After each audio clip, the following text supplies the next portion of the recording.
بسم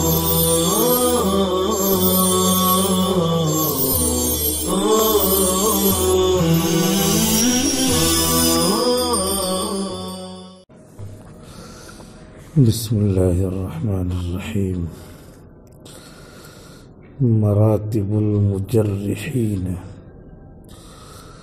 والمجرحون كذلك كالمعدلين على مراتب، فمنهم المتشدد في الجرح الذي يغمز الراوي بالغلطة والغلطتين، ومن هذا الصنف أبو حاتم الرازي والجوزجاني، لا سيما في من وصف بالتشيع.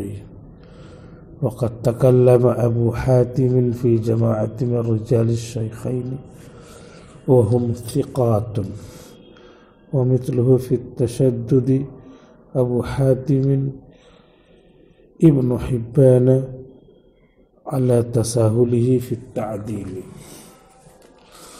وقد تكلم كذلك في جماعة من الثقات من رجال الصحيحين، وقد تكلم فيه الذهبي رحمه الله بشدة، فقال في الميزان في المجلد الأول على صفحة 90 و200: صاحب تشنيع وشغب. وقال الذهبي رحمه الله في أبي حاتم الرازي في السير في المجلد 13 على صفحة 60 و200: إذا لين رجلا أو قال فيه لا يحتج به فتوقف حتى ترى ما قال غيره، فإن وثقه أحد فلا تبني على تجريح أبي حاتم، فإنه متعنت في الرجال، قد قال في طائفة من رجال الصحاح: ليس بحجة، ليس بقوي، أو نحو ذلك. ومن المسرفين جدا في الجرح أبو الفتح محمد بن الحسين الأزدي. قال الحافظ الذهبي في السير في المجلد 16 من صفحة على صفحة 48 و300: عليه في كتابه في الضعفاء مؤاخذات، فإنه ضعف جماعة بلا دليل، بل قد يكون غيره قد وثقهم. مراتب المجرحین یہاں سے بیان کر رہے ہیں۔ اس سے پہلے مسائل مہمۃ ہامۃ فی التجریح کا عنوان دے کر 3 مسئلوں کو بیان کرنے کا بیڑا اٹھایا تھا۔ تو المسألۃ الاولی کہہ کر کے بیان کیا تھا: قد یطلق العالم وصف الکذب ویرید به الخطأ، کہ محدث عالم دین کبھی کبھی بولتا ہے کذبتا، لیکن مراد لیتا ہے اخطأتا۔ کذب ای اخطأ، تو کذب خطا کے معنی میں بولا تھا۔ اس کے لیے امام شعبی کا لفظ کذبتا پھر حافظ ذہبی کی تشریح کہ انہ اراد بها اخطأتا، یہ مثال میں پیش کیا ہے۔ حدیث شریف میں آیا ہے یہ لفظ، اس کو دلیل میں استعمال کیا ہے: فکرہنا ان نکذبہ ونرد علیہ۔ تو تکذیب کا لفظ یہاں آیا ہے جو اخطاء کے معنی میں ہے، اخطأت نخطئ کے معنی میں ہے۔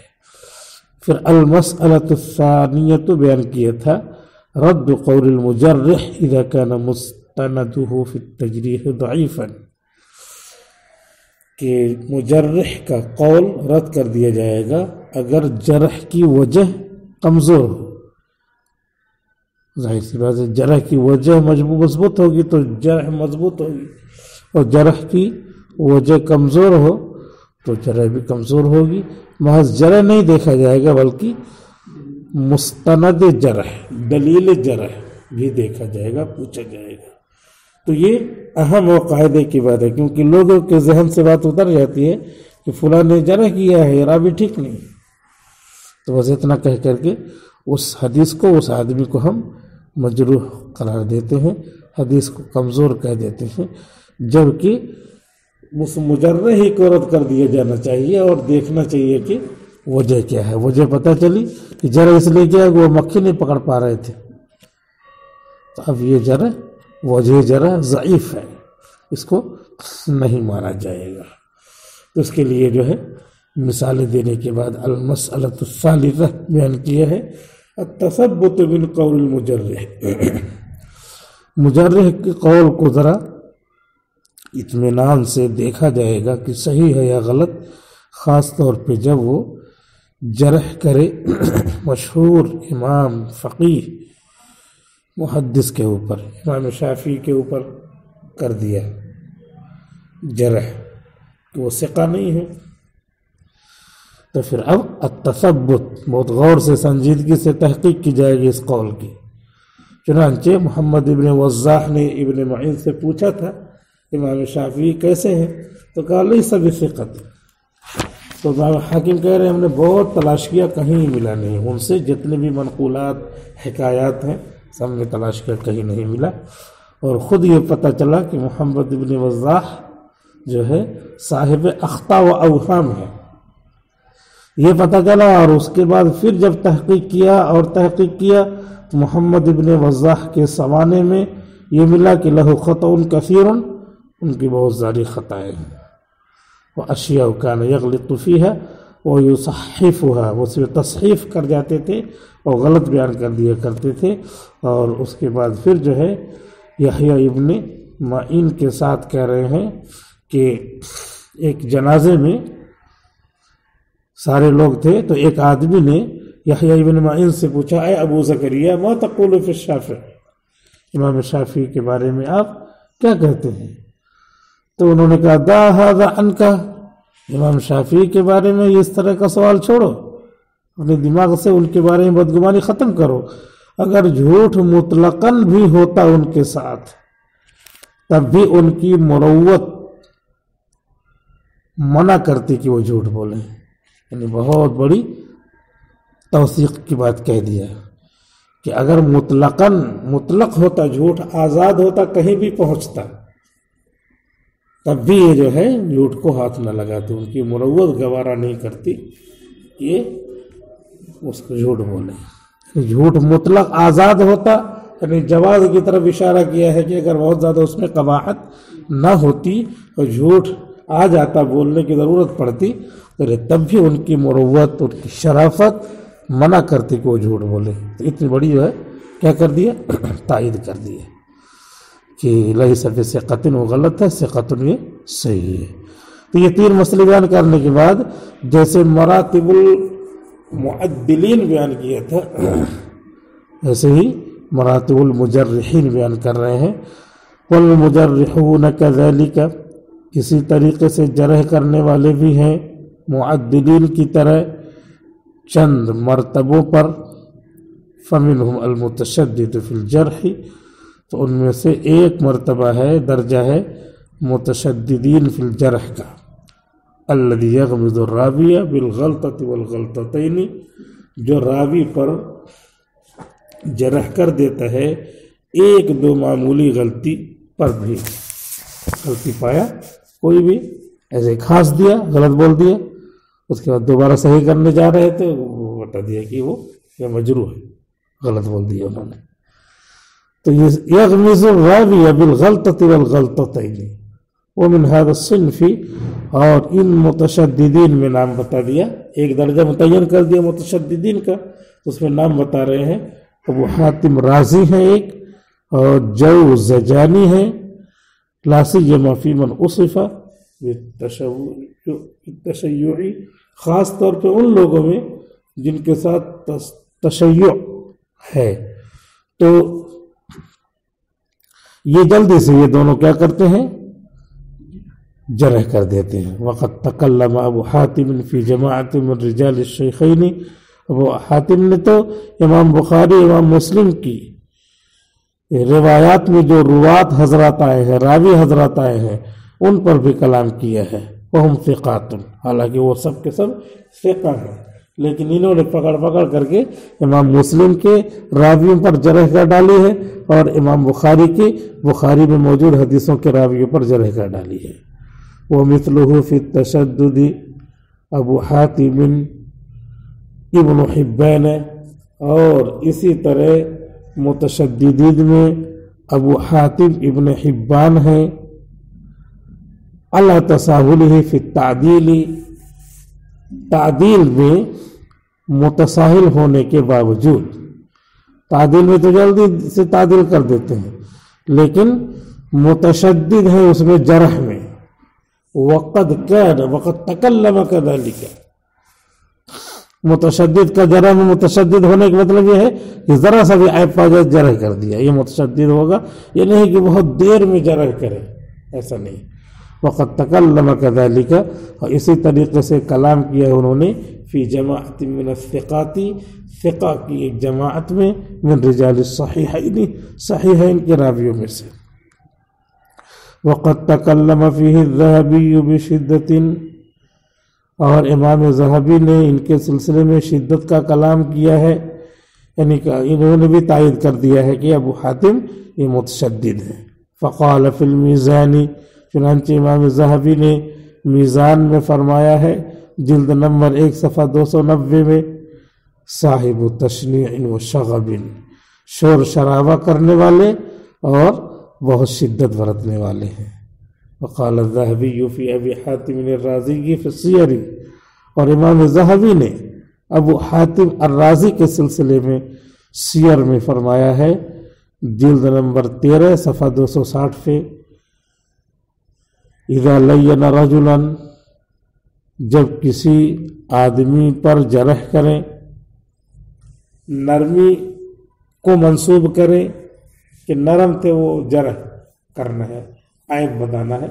جب یہ آدمی ابو حاتم الرازی کسی آدمی پر جرح کرے، او قال فیہ، یا ان کے سلسلے میں کہے لا یحتج بہ، کہ ان سے دلیل نہیں پکڑی جائے گی،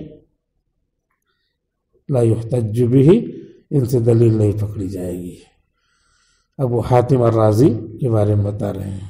تو آپ کیا کیجئے؟ فتوقف، آپ جھٹ سے ان کی جرح کو لے نہ لیجئے، بلکہ اس پر عمل کرنے میں توقف سے کام لیجئے. توقف امر ہے، تقبل قبول کر لیجئے، لا تتقبل مت قبول کیجئے، بل توقف حتی ترى ما قال غیرہ، یہاں تک کہ آپ تلاش کر کے دیکھ لیں. ادھر توقف کا مطلب یہ ہے کہ اب رک جائے، چھٹی، لاک ڈاؤن، ایسا نہیں، بلکہ اس حکم کو قبول کرنے کے لیے رک جائیے اور اب تلاش میں لگیے، فلاں کتاب میں کیا لکھا، فلاں کتاب میں کیا لکھا، فلاں کتاب میں کیا لکھا.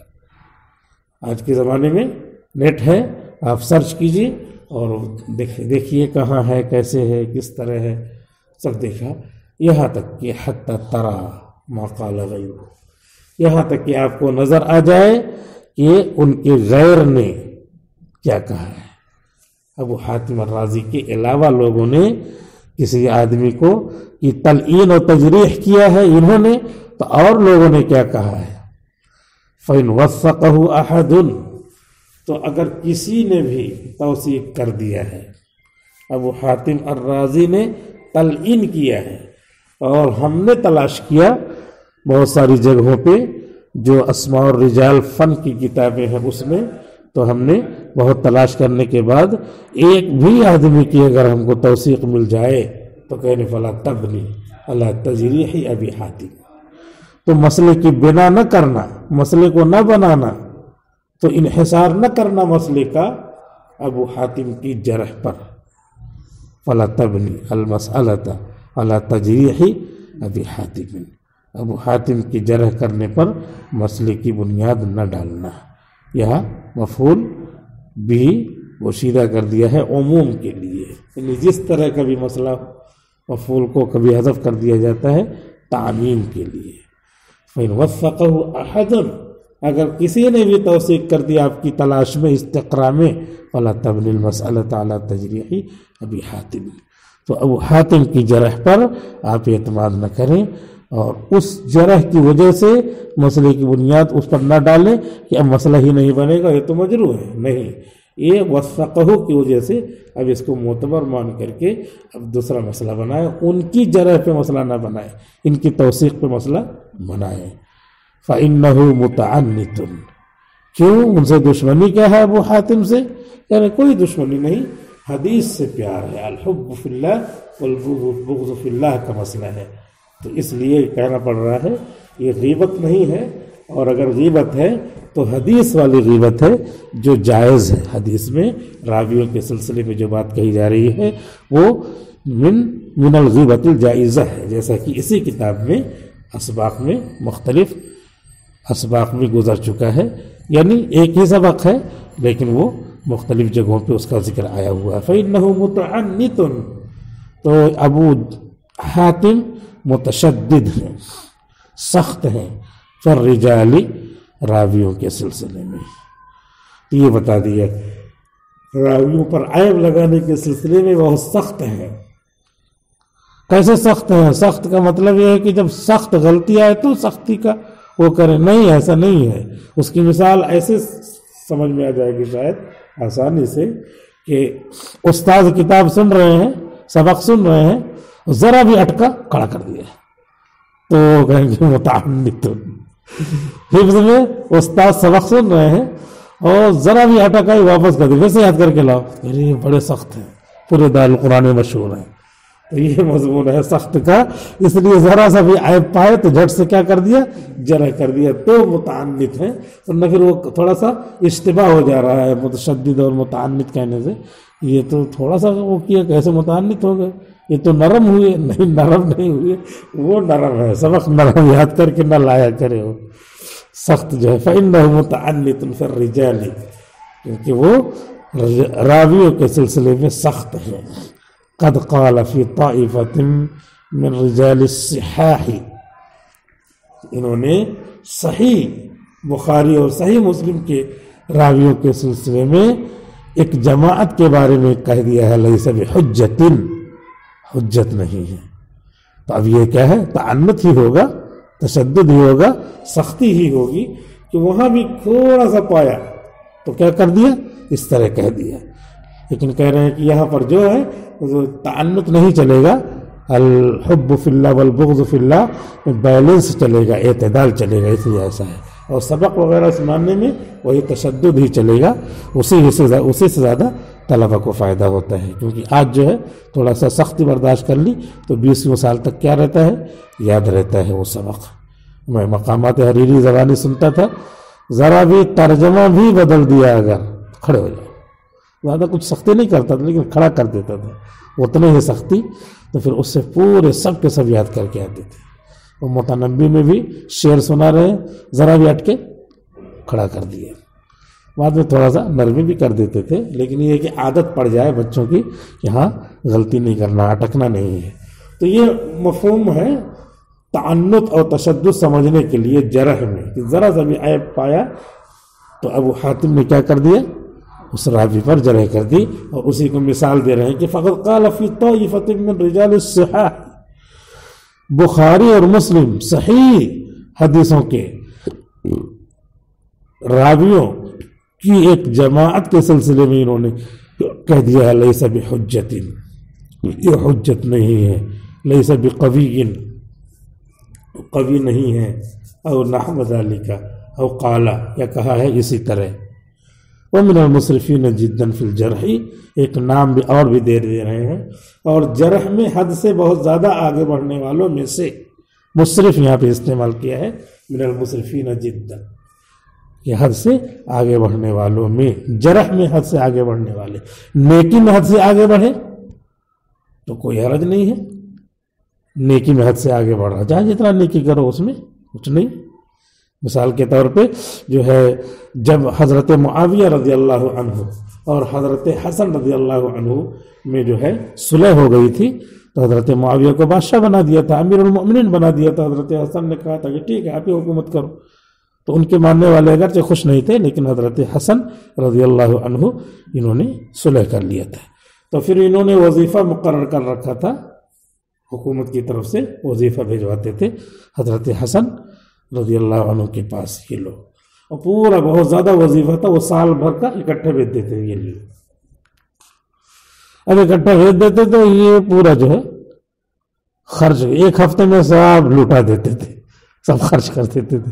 اور حضرت معاویہ کو اطلاع ہوتی تھی تو حضرت معاویہ اب کیسے آگے کیسے رہیں گے، وہ تو حضور کے نواسے ہیں تو اور عدل تو ویسے بھی ہے، تو پھر بھیجتے تھے پیسے،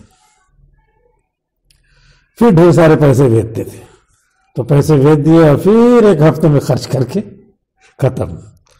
تو اس کے بعد ایک پرچہ لکھا حضرت معاویہ رضی اللہ عنہ نے حضرت حسن رضی اللہ عنہ کو کہ لا خیر فی الاسراف،